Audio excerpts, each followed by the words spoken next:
Can you imagine that in a war and bloodshed, a small flame could keep hope and love alive? The story I want to share with you today is about such a light. It's about a man who, even in the heart of war, was also an artist. This is the life story of Dr. Mustafa Chamran, who was searching for hope and fighting for truth even in the hard time. But this story isn't just about war, it's about art, love, and humanity amid destruction.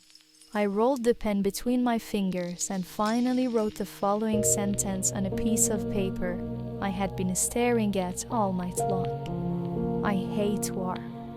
I burst into laughter though. My heart was full of sorrow.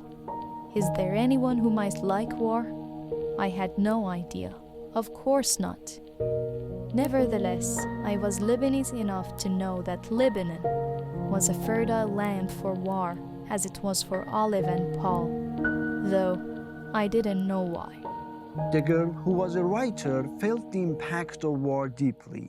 She lived in her homeland, Lebanon, which was both her home and a battlefield.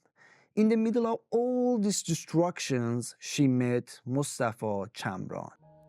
I couldn't understand why people should kill each other. I didn't even know what could be done to change the present condition.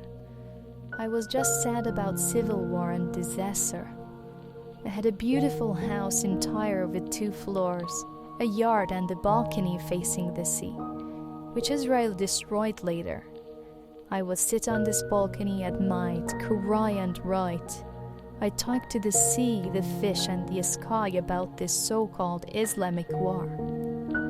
These conversations were published as poems and articles in newspapers.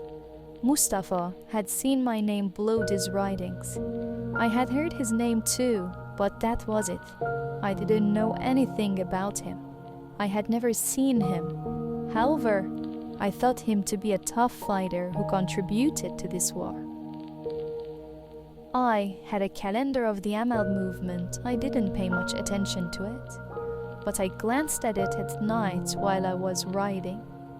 It had 12 paintings for the 12 months, all beautiful, but there wasn't any name or signature below them. One of the paintings had a completely dark background, and in the middle there was a candle burning with a weak flame, which wasn't strong enough to lighten the darkness. Below the painting there was a poetic sentence in Arabic saying, "I may not be able to eradicate this darkness, but with this little light I will show the difference between darkness and light, truth and falsehood. And the one who seeks the light, however small that light might be, it will grow in their heart." I cried a lot that night. It was as if that light had engulfed me, but I didn't know who painted it. When she finally met Chamran, she was shocked by his calm smile and deep personality. He wasn't just a man focused on war. He loved beauty, he loved art. When I finally met Mustafa, he brought a calendar just like the one I had at home. I looked at it. "I have seen it before," I said. "Have you seen all the paintings?" "Which one did you like the most?" Mustafa asked. "A candle. I was moved by it," I replied. My answer caught his attention. "The candle? Why the candle?" he asked. I cried involuntarily and my tears poured down my face. "I'm not sure. This candle, this light, it is as if I can feel it in my soul. I didn't think anyone could perceive and relay the meaning of a candle and sacrifice as beautifully as this," I said. "I didn't think a Lebanese girl would be able to perceive a candle and its meaning as perfectly as this either," Mustafa said. "Who painted this? I would like to meet and get to know that person," I asked. "Me," Mustafa replied. I was shocked.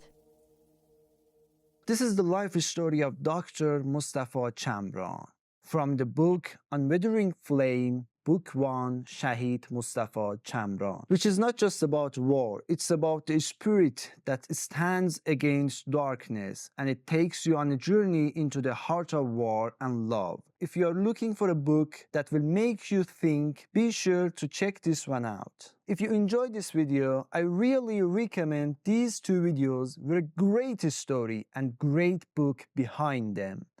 Till next video, take care and goodbye.